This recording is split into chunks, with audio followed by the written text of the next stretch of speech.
together at the Dal Lake, which is a symbol of pride on this heaven on earth in India. And they formed, after a massive cleanup drive of the Dal Lake there, on houseboats which are called shikaras, there was a formation of a 350 with the help of 35 houseboats on the Dal Lake. I'm sure a lot of people have seen the pictures in the New York Times as well, and it was widely covered everywhere. It was one of the most beautiful pictures that I saw on October 24th. This action clearly resonated that climate change is cutting across borders, and so was the 350 movement. The second story is the 350 story of Bangladesh. In a developing country which is struggling daily with the direct impacts of climate change, fighting for clean water, struggling just to survive, I saw an amazing thing happen there.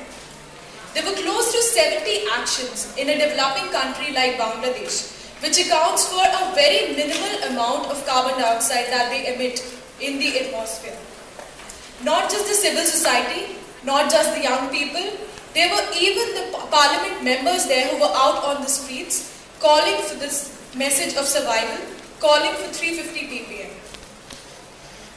And lastly, it would be my story.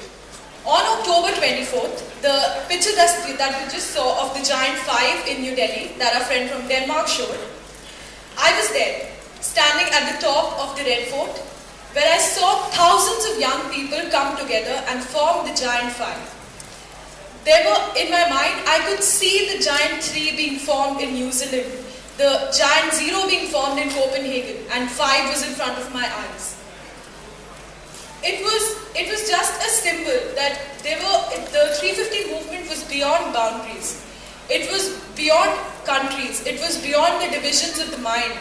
And people all over the world on that day stood together for the one common call to action. Finally, to conclude, I would only like to say that it has always been assumed that the civil society in the developing countries like India, Bangladesh, China, the young people and the civil society, they're not passionate about climate change issues. But the October 24th action, where thousands and thousands of young people from different places around the developing world joined together around a scientific finding, 350 parts per million, the science.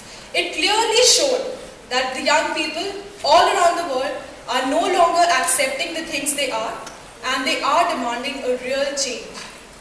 As I glance around the room today, and I see so many 350s in different forms, pins, badges, t-shirts, ties, I can clearly say the 350 movement clearly proved that many small actions together is no longer a small action.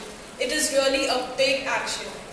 Today, when all of us here are from, all the young people here are from different backgrounds, diverse cultures, different countries, but all of us are together here, united, calling out for one common message. And if all of us could be united, so can the parents be united, so can the negotiators be united.